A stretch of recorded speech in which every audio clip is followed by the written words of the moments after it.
Hello everyone. आज हम करेंगे chapter 10 a strange wrestling match.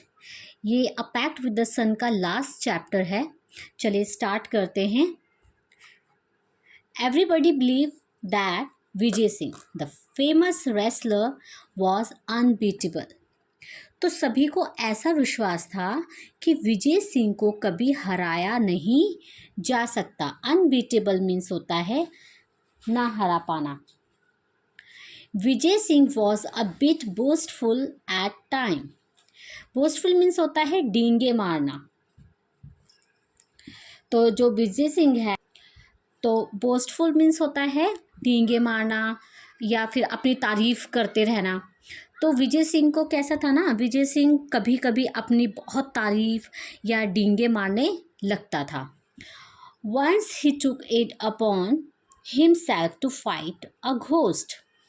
तो एक बार उसने जिम्मेदारी ली एक भूत से लड़ने की। चलिए, आई होप ये पॉइंट्स क्लियर हुए होंगे। स्टार्ट करते हैं chapter. There was a once a wrestler called Vijay Singh. तो एक रेसलर था जो विजय सिंह था। A tall man with massive shoulders and muscular arms. एक लंबा आदमी और मैसिव मतलब भारी भरकम जो होते हैं ना, शोल्डर्स वगैरह वो, और मस्कुलर आर्म्स, ये और बिल्कुल मांसपेशियों से जो भरी हुई उसकी आर्म थी। He towered over other like a giant. मतलब वो ना कि और किसी की तुलना में एक खम्बे जैसा, दैत्य जैसा दिखता था। तो मतलब और आगे उसके आगे ना छोटे छोटे नज़र आते थे, वो ऐसा था। Vijay Singh, people said, was a born wrestler and could beat all other wrestler in the world. तो लोग कहते थे जो विजय सिंह है उसका जो जन्म हुआ है वो पहलवान के रूप में हुआ है और वह दुनिया में दूसरों पहलवानों को हरा सकता है। दिस पहलवान had but one shortcoming which often landed him in awkward situation. जो इस पहलवान के पास सब कुछ था, ओके, उसके पास सब कुछ था, लेकिन एक कमी थी जो हमेशा उसको मुश्किल भरी परिस्थितियों में डाल देती थी। ऑकवर्ड मतलब बहुत मुश्किल परिस्थिति, सिचुएशन मतलब परिस्थितियाँ, बहुत मुश्किल परिस्थितियों में डाल देती थी। He was fond of boasting, कि उसको क्या था ना कि उसको, तो उसे डींगे मारने का बहुत शौक था। वन डे, एक दिन, he was sitting in the market place surrounded by several young man.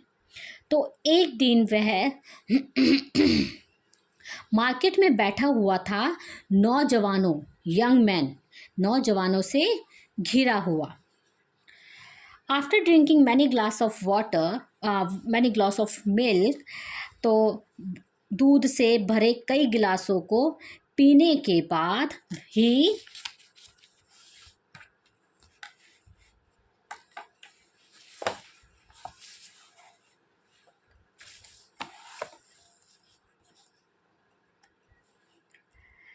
Suddenly proclaim, तो उसने सबके सामने ये बोला, दावा किया, उस टाइप से बोला कि why are people afraid of ghost. जो लोग हैं वो घोस्ट से क्यों डरते हैं। आई एम नॉट, मैं नहीं डरता। I wish I met a stout ghost. Stout means होता है मोटे ताजे। तो काश मैं मोटे ताजे घोस्ट से मिल पाता। I teach him a lesson, मैं उसको सबक ज़रूर सिखाता। There were murmur of applause as well as apprehension among the young men. फिर दो मतलब वहाँ पर जो और लोग थे ना वो धीरे धीरे बोलने लगे, ऐसा भी हो सकता है, विजय सिंह को कोई हरा सकता है। तो और उनमें से कुछ लोग थे जिनको चिंता भी हुई कि अगर विजय सिंह सच में ही हार गया तो ठीक है। तो वहाँ पर जितने भी लोग खड़े थे ना उनमें ये बातें हुई। तो कुछ लोग थे जो फेवर में थे, हाँ भाई विजय सिंह तो जीत जाएगा, और कुछ थे जो उसके अगेंस्ट थे कि अगर हार गया तो फिर क्या होगा। If you walk alone at night through the haunted desert, अगर तुम अकेले रात में हॉन्टेड डेजर्ट पर जाते हो, वन ऑफ देम सेड, उनमें से ही किसी एक ने कहा, you are sure to meet ghost, तो तुम ज़रूर घोस्ट से मिलोगे। द रोम देयर फ्रीली, वो वहाँ फ्रीली आज़ादी से घूमते रहते हैं। Strange shrieks and moans can be heard all over the place, तो फिर वहाँ पर अजीब सी चीखने चिल्लाने की वहाँ आवाज़ भी सुनाई देती है। Travel have been looted and killed, जो यात्री जो वहाँ पर आते हैं ना, उनको लूट भी लिया जाता है और उनको मार भी दिया जाता है। Would you really want to go there, क्या तुम सच में वहाँ जाना चाहते हो। Vijay Singh mighty heart missed a beat two और टू, फिर विजय सिंह की धड़कनें कुछ देर के लिए थम सी गई और बाद में सोचने लगा कि उसने ऐसी डींग मारी ही क्यों।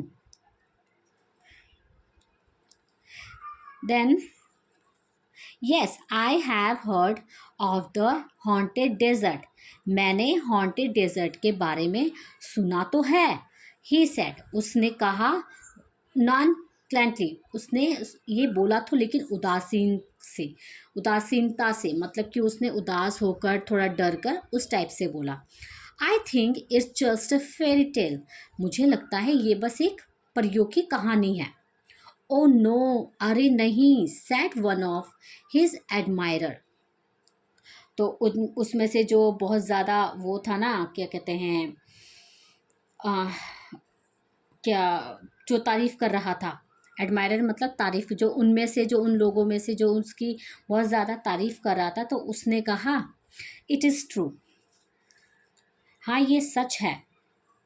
This place is 10 miles to the west on the road to Jaisalmer, जो ये प्लेस है ना हॉन्टेड डेजर्ट, ये 10 माइल्स दूर जैसलमेर के पश्चिमी दिशा की साइड है। द लैंडमार्क इज़ एन अगली ब्लैक रॉक, जो लैंडमार्क है ना वो एक काले रंग का एक चट्टान है, बहुत गंदा सा भद्दा सा दिखता है। That looks like the head of a camel, वो दिखने में बिल्कुल एक कैमल के हेड जैसा है। Beyond that there is nothing but sand and wilderness and of course ghost, तो वहाँ पर सैंड, वाइल्डरनेस या ऑफ कोर्स घोस्ट के अलावा वहाँ तुम्हें और कुछ नहीं मिलेगा। तो यहाँ पर ये फर्स्ट पार्ट वो ख़त्म करती हूँ। आई होप सब कोई चैप्टर समझ आया होगा। कल करते हैं सेकंड पार्ट।